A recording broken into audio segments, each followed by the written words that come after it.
라는 제목으로 말씀의 은혜를 나누도록 하겠습니다. 우리 기독교 신앙에 있어서는 아는 것보다 믿음이 우선시 되어집니다. 아무리 많이 알고 있어도 믿음이 없다면 소용이 없고요. 또 우리가 하나님을 믿고 싶다고 해서 내가 성경을 읽고 또 내가 좀 알겠다 해서 믿음이 생겨지는 것도 아닙니다. 알고 믿는 것이 아니라 믿을 때 알아지는 것이 우리 기독교 진리의 신비 중에 하나입니다. 그래서 교회에서는 믿음을 굉장히 강조합니다. 그런데 우리가 일단 믿고 난 다음부터는 반드시 하나님을 알아가는 것이 또한 필요합니다. 아는 것과 믿는 것이 서로 조화를 이루어야 되고, 믿는 것을 내가 알아가는 걸 통해서 확인해야 되는 것입니다. 그래서 우리가 신앙이 성숙해 간다 하는 것은 내가 하나님을 얼마나 더 깊이 알아가는가 하는 것과 관련되어 있고, 내가 하나님을 아는 것만큼 또 하나님께서 나를 어떻게 대하시는지를 아는 것만큼 우리의 신앙은 성숙해지고 깊어질 수 있습니다. 대충 막연하게 대략적으로 아는 것보다 더욱 꼼꼼하게 알아가는 것 필요합니다. 선명하게 알아가는 것 필요합니다. 그래서 사도행전에 보니까 베레아 사람들은 데살로니가 사람보다 더 신사적이어서 하나님의 말씀이 그런가 하고 날마다 상고했다라고 얘기합니다. 그것을 성경은 칭찬하고 있는 것이죠. 하나님의 말씀을 들었을 때 이 말씀이 정말 확실한가, 정말 그런가 하고 상고해야 됩니다. 그렇게 우리가 하나님을 믿고 또 하나님의 백성이 되었다면 그 다음부터는 반드시 그 하나님에 대해서, 우리 중에 일어난 사실에 대해서 연구하는 것, 공부하는 것, 알아가는 것이 필요합니다. 저는 저와 여러분이 우리 하나님을 알아가는 것, 또 성경이 무엇을 가르치고 있는지를 알아가는 데 있어서 게으르지 말고 부지런히 공부하여서 내가 알고 있는 바를 더욱 확실히 하는 성도들 되시기를 주님의 이름으로 축원합니다. 그래서 오늘 누가복음 말씀을 통하여서 우리 예수님께서 우리에게 어떠한 분이신가, 또 하나님께서는 우리에게 무엇을 알려주고 싶어 하시는가를 좀 살펴보려고 하고요. 특별히 제가 오늘 이렇게 아는 것이 중요하다라고 말씀드리는 이유는 누가복음이 데오빌로라는 분에게 쓰여진 편지인데, 그 데오빌로가 알고 있는 바를 더욱 확실히 알게 하려는 목적으로 쓰여졌다는 거예요. 그래서 오늘 제가 이 말씀을 드리는데요, 거기에 대해서 조금 더 자세히 살펴보도록 하겠습니다. 오늘 누가복음은 누가가 기록하였죠. 누가는 헬라인이었고 사도 바울과 함께 동역하였던 사람이고요, 또 그의 직업은 의사였습니다. 이 부분이 좀 특별하다고 할 수가 있겠는데요, 성경은 66권, 정경이 66권인데 66권 중에서 2권을 제외한 나머지 64권은 다 유대인이 기록하였습니다. 그런데 단 2권만 헬라인이 기록하였죠. 바로 누가복음과 사도행전입니다. 그러니까 성경 중에서 유대인이 아닌 사람이 기록한 것은 딱 요 책이에요. 누가복음과 사도행전. 사도행전도 누가가 기록하였죠. 그것이 갖고 있는 의미가 있습니다. 유대인들은 유대인의 입장에서 그동안 자기가 듣고 배우고 알았던 것들을 근간으로 해서 성경이 기록되어지죠. 그런데 누가는 전혀 다른 입장에서, 헬라인의 입장에서, 그동안 하나님을 잘 알지 못했던 입장에서 하나님을 배우고 알아가고 하면서 하나님께서 그 안에 주신 마음, 하나님께서 주신 감동을 가지고 성경을 기록하게 되었습니다. 그래서 누가복음과 사도행전은 다른 성경과는 다른 관점이 있을 수 있다. 하나님께서 누가를 통하여서 우리에게 새로운 어떠한 관점으로 하나님에 대해서 알려주신다라는 생각을 가지고 보시면 좋을 것 같아요. 그 누가가 오늘 데오빌로 각하라는 분에게 편지를 씁니다. 이 데오빌로 각하는 누군가 하면 로마의 고위 관리라고 말할 수 있습니다. 이 각하라는 표현을 주목할 필요가 있는데요, 그냥 선생님, 그냥 랍비, 그냥 어르신 이런 정도가 아니라 각하는 최고의 경의를 표하는 호칭이죠. 그러니까 이 데오빌로라는 분은 누가 입장에서 볼 때 굉장히 높은 분이에요. 그런데 누가복음이 기록될 당시는 예수님 돌아가신 지 30-40년이 안 됐을 때예요. 그러니까 복음이 예수님 돌아가신 다음에 이제 폭발적으로 교회가 부흥해 갈 때 먼저는 유대인에게, 그리고 사마리아인들과 또 이방인들에게 복음이 증거되어질 때 가장 들어가기가 힘든 곳이 있다면 바로 로마죠. 로마 제국, 그리고 로마 제국의 고위 관리자에게 복음이 들려지고 그 로마의 고위 관리자가 복음에 반응하여서 예수님을 믿는다라는 것은 결코 쉬운 일이 아니었을 것입니다.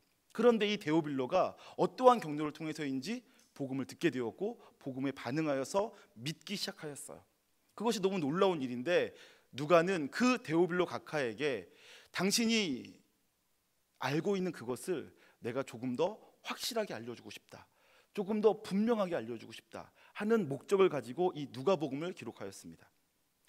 그러니까 이 누가복음은 예수님에 대해서 대략 알고 있고요, 그리고 예수님께서 무슨 일을 하셨는지도 알고 있고, 그리고 내가 그분에게 어떻게 반응해야 되는지도 대충 알고 있지만, 그러나 거기에 머물러 있지 않고 더 분명하게, 그래서 앞으로 어떠한 말을 듣고 어떠한 상황을 만나도 흔들리지 않고 그 믿음에서 떨어지지 않기를 원하는 마음으로 기록된 책이다. 그래서 오늘날 살고 있는 저와 여러분에게도 이 누가복음이 굉장히 의미가 있다라고 생각합니다. 저와 여러분이 그러한 마음을 가지고 함께 수요일마다 누가복음을 좀 살펴보도록 하겠습니다. 먼저 한번 확인해 볼 텐데요, 4절을 보도록 하겠습니다. 1장 4절에 보니까 이는 각하가, 이 각하가 바로 데오빌로 각하입니다. 알고 있는 바를 더 확실하게 하려 함이로다라고 하고 있죠. 이것이 누가가 누가복음을 기록한 목적입니다. 이미 알고 있는 바, 그것을 더욱 확실하게 하려고 기록한 것입니다. 저와 여러분이 이러한 확신 갖게 되길 소망합니다. 먼저는 그래서 우리가 누가복음을, 우리가 알고 있는 바를 더 확실하게 하기 위해서 누가복음을 그런 목적을 가지고 살펴볼 텐데, 1장 1절부터가 벌써 가슴을 뛰게 만듭니다. 1장 1절에 보니까 이렇게 되어 있죠. 우리 중에 이루어진 사실에 대하여 라는 말로 시작합니다. 우리 중에 이루어진 사실에 대해서, 여기서 말하는 우리란 아주 좁게 말하면 누가와 데오빌로죠. 누가와 데오빌로 사이에 어떠한 사실이 이루어졌어요. 이루어진 사실이 있어요. 조금 확대해서 보면 우리 기독교인들 사이에 어떠한 이루어진 사실이 있습니다. 그것이 무엇일까요? 누가는 우리 중에 이루어진 사실에 대하여서 당신이 알고 있는데 내가 그것을 더 확실하게 알려주고 싶다라고 얘기합니다. 우리 중에 이루어진 사실, 그것도 좁게 말하면 십자가 복음이겠죠. 하나님께서 우리를 사랑하셔서 우리에게 십자가를 주셨어요. 그래서 우리의 죄를 대속하여 주셨습니다. 그리고 그 대속의 결과로 말미암아 우리에게는 자유와 기쁨과 평강이 시작되었고 생명을 얻어 누리는 결과가 생겼고, 그래서 우리가 이 땅에서 살다가 죽어서도 천국 갈 수 있는 소망이 생기게 되었습니다. 이것이 우리 중에 이루어진 사실이겠죠. 그러나 거기서 우리가 좀 더 확대해 본다면, 저와 여러분에게 질문하고 싶습니다. 여러분들은 예수님을 믿은 다음에 어떠한 일들이 여러분 삶 가운데 이루어지고 계십니까? 예수님을 믿기 때문에 내 삶 가운데 일어난 변화, 내 심령 가운데 일어난 변화, 내 행동 가운데 일어난 변화가 있다면 그것은 무엇일까요? 누군가가 저에게 혹은 여러분에게 편지를 쓸 때 내가 너에게 조금 더 확실히 알려주고 싶은데 우리 중에 이루어진 사실에 대하여서 너에게 조금 더 확실하게 알려주고 싶다라고 말하고자 한다면 저와 여러분 사이에서 이루어진 일들은 무엇일까요?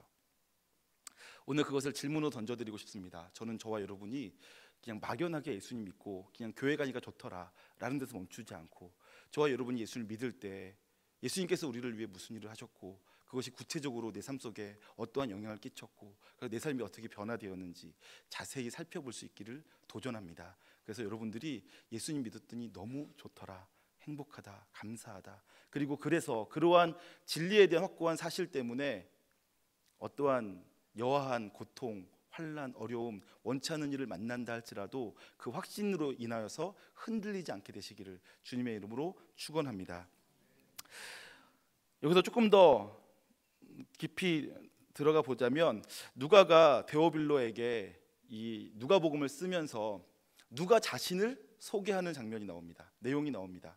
누가는 자기가 데오빌로 각하에게 자기 자신을, 내가 당신에게 편지를 쓰고 있는데 편지 쓰는 나는 어떤 사람인가를 소개하고 있는데, 어떻게 소개하냐 하면 이 우리 중에 이루어진 사실에 대하여서 이미 많은 사람들이 그 펜을 들어 붓을 들어서 기록하기 시작하였다라고 얘기합니다.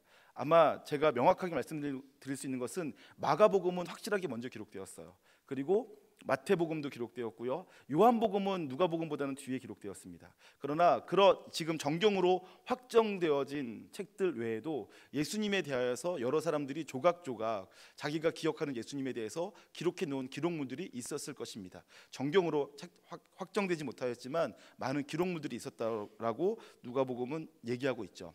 그런데 그러한 것들을 누가가 알고 있는데 자기도 예수님을 믿은 다음에 내가 그동안 예수님에 대해서 알고 있는 것이 정말 확실한가 하고 누가가 먼저 고민했다라는 거예요.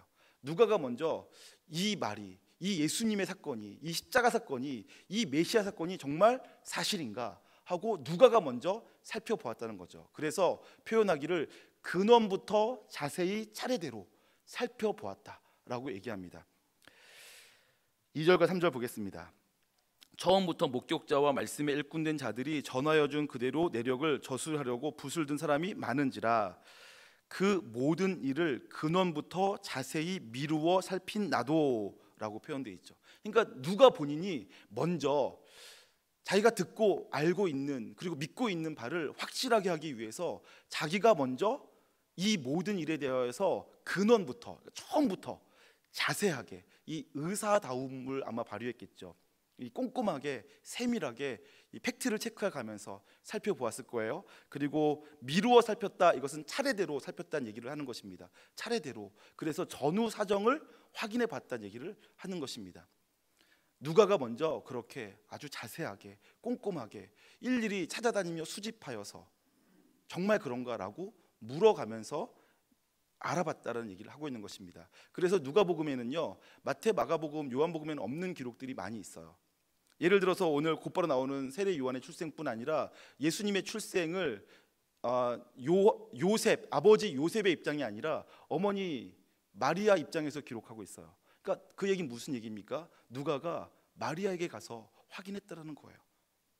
그렇게 꼼꼼하게 세밀하게 하나하나 정말 사실인가? 라고 물어보며 확인하였다라는 것입니다. 그렇게 내가 미루어 살폈더니 본인에게 유익이 있는 거예요. 내가 그냥 듣고서는 믿음이 생겼는데 그것이 막연하고 막막하고 정말 사실인가 아닌가 확인이 필요했었는데 내가 그것을 확인해 봤더니 본인에게 무한한 유익이 있었어요. 그러니까 어떻게 합니까? 이제 믿기 시작한 데오빌로 각하에게도 차례대로 써서 전달해 줄 필요를 느낀 거죠. 나에게 유익하니까 그에게도 유익할 거라고 믿고 하는 것입니다. 그리고 그것은 사실입니다. 제가 그동안 교회 사역을 하면서 성경 일독 학교도 5회 정도 진행하였고 또 복음학교라고 하는 것을, 그러니까 단기 신앙 강좌죠. 그런 것들을 진행하였는데요. 제가 먼저 고백하자면 첫 번째 가르칠 때보다 두 번째 가르칠 때, 세 번째 가르칠 때, 네 번째 가르칠 때 점점 더 유익해요. 제가 알고 있었어요. 알고 있는 건데 그것을 가르치고 공부하다 보니까 유익이 있는 거예요. 새로운 깨달음들이 매 회기마다 있어요. 성경 일독학교를 하니까요. 성경 목사인데 제가 시험 봐서 대학원 들어간 사람인데 성경 모르는 게 있겠습니까? 알죠. 아는데 다시 읽고 다시 가르치다 보면 또 무한한 유익이 있어요. 새로운 깨달음들이 있어요. 너무너무 좋아요. 그래서 가능하면 빼지 않고 성경 무슨 강좌 가르쳐라 그러면 가르치는 시간 필요하죠. 준비하는 시간 필요하죠. 피곤하죠. 그러나 빼지 않고 꼭 하고 싶은 거예요. 하면 나에게 유익하니까. 가르치는 나에게 유익하고 듣는 분에게 유익해요. 또 여러분들 들어보시면 알겠지만 한 번 들었던 사람이요 2, 3년 지나서 또다시 똑같은 걸 또 들어요. 근데 그때 새로운 깨달음이 있어요. 더 깊이 알게 되는 거죠. 알면 알수록 더 좋은 것이 말씀입니다. 성경 어떤 분은 100독을 하셨대요. 근데 매번 읽을 때마다 똑같으면 재미가 있겠습니까? 읽을 때마다 새로운 기쁨이 있는 거예요. 새로운 깨달음이 있는 거예요. 새로운 감격이 있는 거죠. 그러니까 말씀을 읽고 또 읽으시는 거예요. 그 안에 기쁨이, 감격이, 생명의 역사가 나타나기 때문입니다. 저와 여러분이 그래서 내가 알고 있는 바를 더욱 확실히 하자라는 마음을 먹으시길 소망합니다. 그래서 성경을 자세히 꼼꼼히 살펴가면서 정말 그러한가라고 살피시고요. 관련된 서적, 고고학 서적, 또 신학 서적 찾아서 살펴보시고 성경 지도책도 하나 사시던지 아니면 요즘 인터넷에 보면 성경 지도 지리에 대해서 너무 잘 나와 있는데 그런 것도 가끔 성경 읽으시다가 모르는 지명이 나오면 그런 지명이 있었나 보다라고 넘어가지 마시고 그 지명이 어디에 있나 한번 지도를 통해서 확인해보고 그 지명이 오늘날에는 뭐라고 불려지는가 확인도 해보시고 요즘 인터넷 있어서요 그거 확인하는 거 그렇게 어렵지 않습니다. 옛날보다 훨씬 쉬워졌어요. 그렇게 꼼꼼하게 알아가시면 무한한 기쁨이 있고요. 그러한 확신, 팩트에 근거한 신앙이 저와 여러분을 흔들리지 않게 할 것입니다. 그러므로 저와 여러분이 다시 한번 권면해 드리는데 내가 알고 있는 바, 우리가 알고 있는 바를 말씀을 통하여 더욱더 확실히 나가시기를 주님의 이름으로 축원합니다. 그래서 누가는 데오빌로에게 그렇게 알고 있는 바를 더욱 확실하게 하기 위해서 누가복음을 기록하였습니다. 그렇게 기록하겠다라고 서언을 쓴 다음에 제일 첫 번째로 기록하고 있는 내용이 등장하는데 그것이 5절부터 등장하고 있는 거죠. 누가는 데오빌로 각하에게 지금 우리 중에 일어난 사실에 대해서 자세하게 살핀 자로서 차례대로 써서 보내려고 하고 있어요. 그러면서 제일 첫 번째 기록한 것이 무엇일까요? 바로 5절부터 등장하는 것입니다. 그것이 바로 세례 요한에 관한 것입니다. 누가는 또 혹은 우리 하나님께서는 우리가 세례 요한부터 알기를 원하세요. 세례 요한이 누구였는지, 세례 요한이 어떠한 사람이었는지 알기를 원합니다. 그리고 오늘 우리가 읽은 내용을 종합해서 한마디로 말하자면 세례 요한 그는 평범한 사람이 아니었다. 그는 아주 특별한 사람이었다라는 것을 부각시켜 알려주고 있습니다. 세례 요한의 특별함 첫 번째는 무엇일까요? 그는 레위 지파 사람이었습니다. 그는 아론의 자손이었다는 것입니다. 그것이 세례 요한의 특별함입니다. 이 땅에 유대인들은 13지파죠. 레위 지파를 포함하면 13지파가 있어요. 그러니까 레위 지파는 13분의 1 정도의 인구이겠죠. 그러니까 세례 요한은 13분의 1 정도의 사람 중에 한 명이었다는 얘기를 하는 것입니다. 그리고 그 레위 지파 사람으로서 그의 아버지는 제사장이었고 그의 어머니는 아론의 자손이었는데 그 부부가 아주 경건한 사람이었어요. 의로운 사람이었고요. 하나님의 율법대로 살아간 사람이었죠. 여러분, 그 내용이 기록되었다는 것은 우리에게 무엇을 알려줍니까? 그것이 알려주는 시사하는 것이 무엇입니까? 어떤 사람을 가르칠 때 그의 부모님은 제사장이고 그의 어머니가 아론의 자손일 뿐만 아니라 하나님을 경외하고 의롭게 살았고 아주 경건한 사람이었고 율법으로 흠이 없는 사람이었다, 이런 얘기를 들으면 그 자녀에 대해서 우리에게 어떠한 이미지가 떠오릅니까? 반듯하게 잘 컸겠구나, 이런 생각이 들지 않습니까? 실제로 세례 요한은 그러한 부모 밑에서 착실하게 가정교육을 잘 받은 반듯한 사람으로 자라갔습니다. 오늘 성경은 그것을 우리에게 보여주고 있는 것이죠. 5절과 6절 보겠습니다. 5절과 6절 보니까 누가가 의사답게 또 미리 얘기한 것처럼 아주 꼼꼼하게 얘기하고 있습니다. 유대왕 헤롯 때라고 때를 정확하게 기록하죠. 그리고 아비야 반열의 제사장 한 사람, 24반차가 있는데 제사장이, 그 중에서 세례 요한의 아버지는 아비야 반열이었다, 이런 것까지도 꼼꼼하게 얘기해주고 있습니다. 그러면 한 사람이 있었는데 그의 이름은 사가랴요, 그의 아내는 아론의 자손이니 이름은 엘리사벳이라. 여기서 지금 아버지 사가랴가 아비야 반열에 속한 제사장이라는 것이 드러나고 있는 것이죠. 그리고 그의 어머니는 엘리사벳인데 아론의 자손이라고 말하고 있어요. 아론의 자손. 여러분, 레위인들 중에서도 레위인들 모두가 다 하나님께 드려진 사람이지만 제사장의 가문은 아론의 자손만이에요. 대제사장을 할 수 있는 가문. 그러니까 이 세례 요한의 그 혈통적인 신분이 꽤 괜찮았다라는 것을 알려주고 있죠. 6절에서는 이 두 사람이 하나님 앞에 의인이니라고 되어 있어요.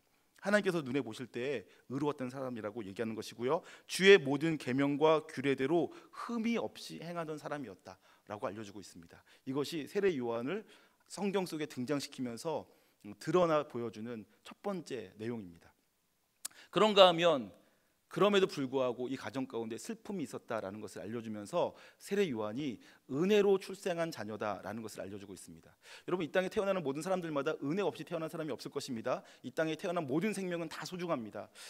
저도 자녀를 벌써 셋이나 낳아서 키우고 있는데 첫 번째 자녀가 태어났을 때 그 아이가 이제 그 탯줄을 자르고 씻겨서 포대기에 쌓여서 저에게 제품이 안겼어요. 그랬더니 같이 온 우리 그 당시 교회 여자 전사님이 아빠가 축복하며 기도하라고 해서 제가 안고서는 축복하며 기도했어요. 그 전사님께서 저에게 그런 말씀하시더라고요. 전사님 애기예요, 그러더라고요. 네, 맞아요, 제 애기 맞아요.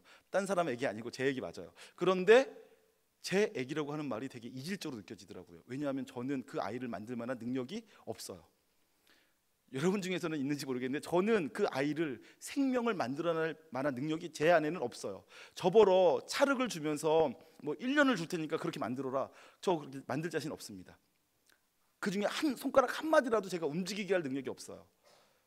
그러니까 그 아이가 태어났을 때 정말 생명에 대한 신비감으로 가득 찼고, 그리고 하나님을 높여드리고 찬양할 수밖에 없었어요. 생명은 정말 하나님의 것입니다.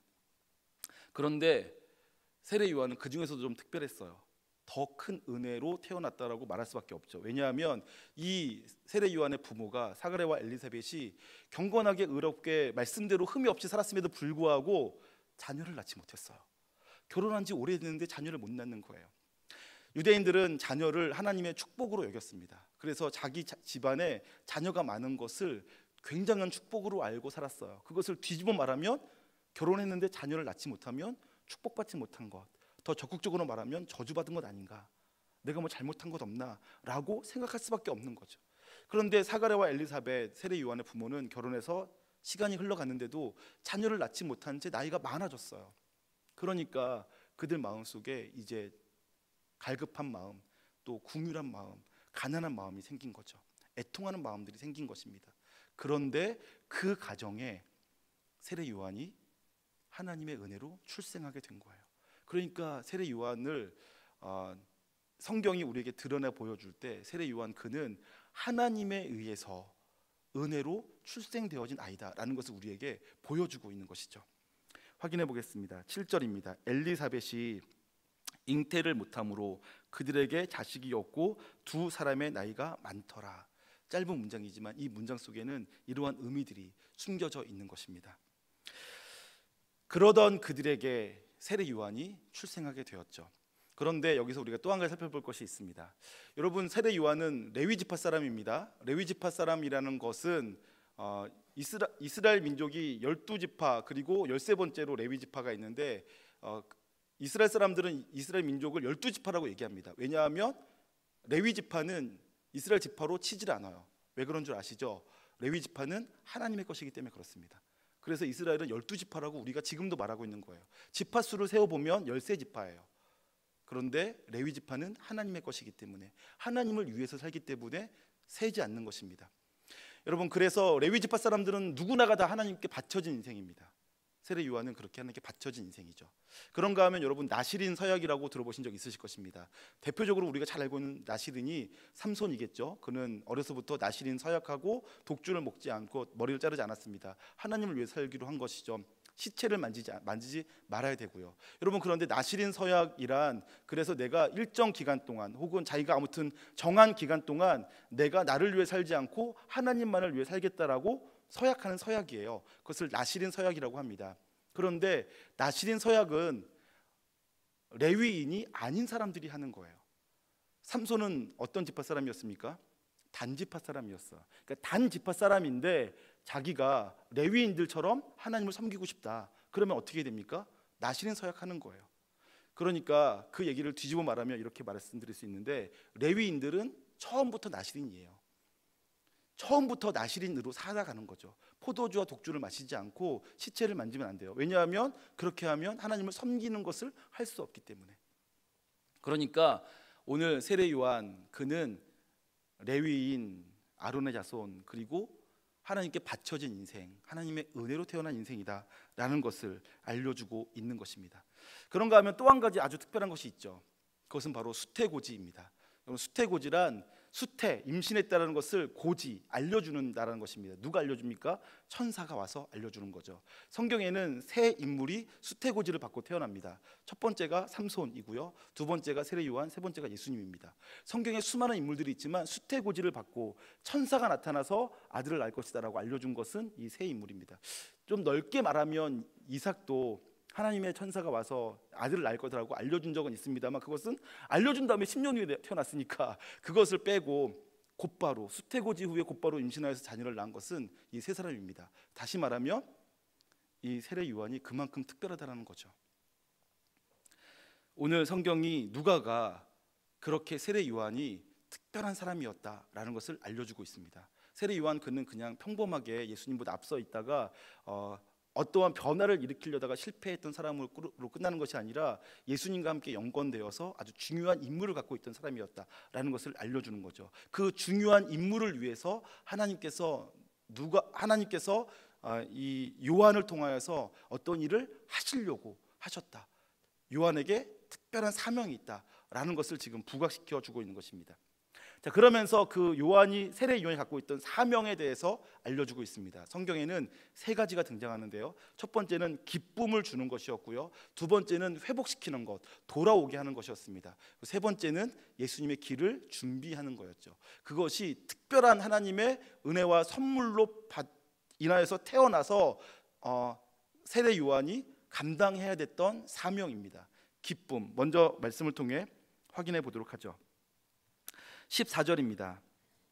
세례 요한이 이 땅에 태어난 목적은 기쁨을 주기 위해서인데 14절 너도 기뻐하고 즐거워할 것이요 많은 사람도 그의 태어남을 기뻐하리니 라고 되어 있습니다. 여러분, 이 말도 우리가 꼼꼼히 따져보면 굉장히 의미 있는 얘기입니다. 세례 요한이 태어남으로 사가랴에게 기쁨이 된대요. 그 얘기는 무엇입니까? 세례 요한이 태어나지 않을 때에는 기쁨이 없었다는 얘기를 하는 것입니다. 왜 그렇죠? 그 가정이 경건하게 율법에 흠이 없이 살았지만 결혼해서 오랫동안 나이가 먹어가네도 자녀가 없었어요. 그러니까 당연히 자녀가 없는 것으로 인한 슬픔, 걱정, 괴로움이 있었겠죠. 그런데 세례 요한이 태어남으로 그 가정에 기쁨이 생겼어요. 그거는 충분히 얼마든지 이해할 수 있어요. 근데 많은 사람에게도 기쁨이 있겠다라는 얘기는 무엇이겠습니까? 똑같이 많은 사람들에게 지금 기쁨이 없어요. 이 당시 중간기라고 해서 말라기 이후 400년 동안 하나님의 음성이 들려지지 않는 거예요. 하나님의 임재를 경험하지 못하는 거예요. 이스라엘 민족은 메시아를 기다리고 있어요. 그런데 메시아가 언제 어디서 어떻게 오실지 모르겠는 거예요. 그리고 이스라엘 민족이 하나님의 백성이라고 하면서 하나님의 말씀을 열심히 잘 순종하여 따르려고 함에도 불구하고 지금 로마라는 나라의 압제를 받고 있어요. 그러니까 이스라엘 민족에게 여전히 슬픔이 있는 거죠. 다시 말하면 기쁨이 없는 것입니다. 그런데 세례 요한이 태어나는 것을 통하여서 많은 사람들에게 기쁨을 준다라는 것입니다. 이제 복음이 선포되어질 거라는 것을 보여주고 있는 것이죠. 세례 요한으로부터 복음, 기쁜 소식이 증거될 것이다라는 것을 알려주고 있는 것입니다. 저는 저와 여러분의 인생 가운데 이 기쁨이 있길 소망합니다. 예수님 믿을 때 생겨지는 가장 큰 변화 중에 하나가 슬픔 변화여 기쁨이 생겨지는 것입니다. 제 대신 화관을 씌워주시고요, 슬픔 대신 기쁨을 주시고요, 눈물 닦아주시며 우리를 위로해 주시는 것이 우리 하나님께서 우리에게 행하시는 놀라운 사역입니다. 하나님은 우리가 슬픔 가운데, 괴로움 가운데, 고통 가운데 사는 것을 원하지 않으세요. 심지어는 그것을 지켜볼 수가 없으세요. 우리를 너무나 사랑하시기 때문에 우리가 슬픔 가운데, 고난 가운데 괴로워하는 것을 안타까워하셔서 하나님께서 독생자 예수 그리스도를 보내셔서 십자가를 지게 하시기까지 우리를 사랑하심으로, 그 사랑을 보여주심으로 우리를 슬픔에서 기쁨으로 옮겨주신 것입니다. 사망에서 생명으로 옮겨주신 것이죠. 그러므로 저와 여러분은 예수 그리스도로 말미암아, 이 복음으로 말미암아 더 이상 슬퍼하실 필요가 없이 영원토록 기뻐할 수 있는 인생입니다. 저는 저와 여러분이 이 기쁨을 잘 간직하시고 늘 이 복음으로 말미암아 기뻐하실 수 있기를 소망합니다. 그런가 하면 세례 요한은 회복시키는 사람이었습니다. 돌아오게 하는 사람이었다는 얘기죠. 말씀 먼저 보겠습니다. 15절입니다. 이는 그가 주 앞에 큰 자가 되며 포도주나 독한 술을 마시지 아니하며 모태로부터 성령의 충만함을 받아 이스라엘 자손을 주 곧 그들의 하나님께로 많이 돌아오게 하겠습니다. 그가 어려서부터 레위인으로서 삶을 살아가고 나신인으로서 하나님께 바쳐진 삶을 살아가고 성령에 충만하여져서는 그가 하는 일이 뭐라고요? 그의 백성을, 하나님의 백성을 하나님께로 돌아오게 만들겠다라는 것입니다. 17절에도 똑같이 기록되어 있습니다. 그가 또 엘리야의 신령과 능력으로 주 앞에 먼저 와서 아버지의 마음을 자식에게, 거스리는 자를 의인의 슬기에 돌아오게 하고 라고 되어 있습니다. 그러니까 세례 요한은 돌아오게 하는 사명을 가지고 먼저 온 것입니다. 돌아오게 한다는 말도 뒤집어 보면 이런 얘기죠. 그들은 지금 떠나 있다는 얘기를 하는 것입니다. 떠나 있으니까 돌아오게 만드는 것입니다. 만약에 주 품 안에 있으면 돌아올 곳이 어디 있겠습니까? 그 안에 있는데. 근데 이스라엘 백성이 지금 떠나 있어요. 하나님으로부터 떠나 있는 것이죠. 하나님 품 밖에 있어요. 그러니까 세례 요한이 와서 하는 사역이 그들을 아버지 품으로 오게 한다는 거예요. 돌아오게 만들게 하겠다는 것이죠. 그것이 세례 요한이 해야 될 귀한 사명입니다. 그래서 그가 오자마자 제일 먼저 회개하라, 천국이 가까웠다라고 얘기하는 것입니다. 회개가 무엇입니까? 마음을 돌이켜 돌아오는 것을 회개라고 말하지 않습니까? 하나님께로 돌아오는 것입니다. 세례 요한이 그러한 사역을 감당했습니다. 그 일을 위해서 하나님께서 세례 요한을 예수님보다 앞서 보내주신 것입니다. 그리고 결정적으로 또 한 가지, 세례 요한이 세 번째 사명은 준비하는 것이었습니다. 메시아 예수님의 길을 앞서 준비하는 것이 세례 요한의 사명이었죠. 17절에 나와 있습니다. 17절 하반부에 주를 위하여 세운 백성을 준비하리라. 여러분 여기서 제가 좀 아까는 예수님의 길을 예비한다, 준비한다라고 얘기했는데 오늘 성경에는 뭐라고 되어 있습니까? 예수님의 길을 준비하는 사역이 맞는데 그것을 이 누가복음은 어떻게 표현하고 있냐면 백성을 준비시킨다라고 표현되어 있습니다. 다시 한번 확인할까요? 주를 위하여 세운 백성을 준비하리라. 여러분 제가 오랫동안 경험하는 건데요, 말씀이 능력이 없어서 사람이 안 변하는 게 아니더라고요. 말씀은 어저께나 오늘이나 10년 전이나 오늘이나 20년 전이나 오늘이나 100년 전이나 오늘이나 동일하게 능력이 있으세요. 그런데 누구에게 문제가 있습니까? 우리에게 문제가 있어요. 우리가 준비되지 않아요. 우리가 들으려고 하지 않아요. 우리가 변화를 사모하지 않아요. 성숙해 가고자 애쓰지 않아요. 말씀이 능력이 떨어져서 말씀의 약발이 끝나서 교회가 변화되지 않는 게 아니고요, 사람의 마음이 준비되지 않아서, 우리의 심령이 변화되지 않아서, 그래서 말씀의 역사가 감소되는 것이죠. 세례 요한은 그래서 예수님보다 앞서 태어나 예수님의 길을 예비합니다. 그 예비한다는 것은 백성들의 마음을 준비시키는 거예요. 너희가 죄를 지었다. 너희가 지금 하나님 앞에 끔찍한 죄인들이다. 그리고 너희에게 심판이 임할 것이다. 돌아와라. 회개하지 않으면 너희는 다 죽게 될 것이다 라고 얘기하면서 백성들의 마음을 준비시킵니다. 그래서 예수님께서 오셨을 때 이미 준비된 사람들이 예수님을 따르기 시작합니다. 이제 누가복음 외에 요한복음에도 보면 그 사건이 등장하게 되는데요, 예수님의 수제자였던 베드로, 안드레, 야고보, 요한은 예수님을 따르기 전에 세례 요한을 따르는 사람이었어요. 세례 요한을 따르던 제자들이었는데 세례 요한이 예수님을 가르쳐 보라 하나님의 어린 양이로다 라고 하니까 그때서 베드로의 형제였던 안드레가 예수님께 찾아가 선생님 어디 거하십니까? 라고 얘기했더니 예수님께서 따라와라 라고 해서 안드레가 따라갔고 그 안드레가 자기 형 베드로에게 내가 메시아를 보았다라고 말해서 베드로가 예수님을 따르기 시작하는 것입니다. 세례 요한이 그렇게 예수님의 길을 예비시키는 것이죠. 예비한 것이죠. 예수님의 길을 예비한다는 것은 무엇을 의미한다고요? 백성들의 마음을 준비시키는 것입니다.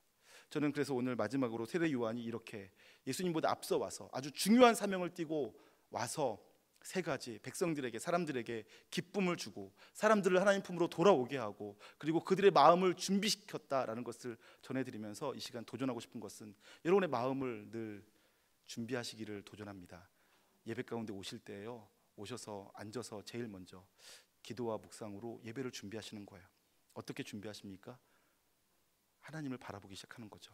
세상을 바라보던 나의 눈을, 땅바닥만 바라보던 나의 눈을 들어서 하나님을 바라보기 시작하는 거예요. 나의 강팍한 마음을 하나님 앞에 내려놓고 하나님 제 마음이 강팍하고 완고하고 그리고 하나님 앞에 적절하게 정직하게 반응할 수 없는 굳어버린 마음인 것을 고백하며 하나님 저의 마음을 성령으로 부드럽게 해주십시오라고 기도하고 간청하기 시작하는 거죠. 하나님 주께서 말씀하실 때 제가 귀를 기울여 집중하여 듣기를 원하고 그 말씀이 정말 그런가요? 상고하기를 원하고 말씀 앞에 제가 정직하게 반응하기를 원합니다.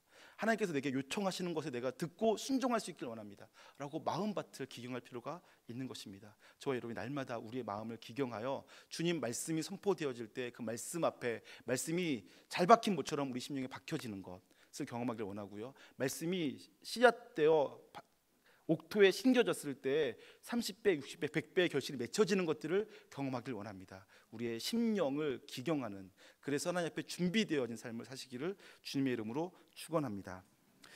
예수 그리스도와 하나님의 역사에 대해서 알면 알수록 좋습니다. 저 여러분이 지금 알고 있는 이 정도 수준이면 뭐 이 직분 가지고 살아가는데 충분하다라고 하셔도 뭐 누가 때리기 하겠습니까? 그러나 알면 알수록 훨씬 더 큰 기쁨, 평강, 확신 가운데 거하는 삶이 가능해지고요, 그래서 늘 담대히 주의 백성으로 살아가실 수 있게 될 것이고 더 나아가 또 다른 사람들에게도 선한 영향력, 복된 영향력을 끼칠 수 있게 되는 줄 믿습니다. 저와 여러분이 조금 욕심내어서 게으르지 말고 주의 말씀 더 듣기 위해 노력하시고요, 신앙 강자 교회에서 개설하는데 여러분 지금이라도 오늘 밤이라도 결단하시고 내가 좀 더 들어야겠다, 공부해야겠다, 배우고 싶다라는 결단을 가지고 참여하시기를 주님으로 부탁을 드립니다.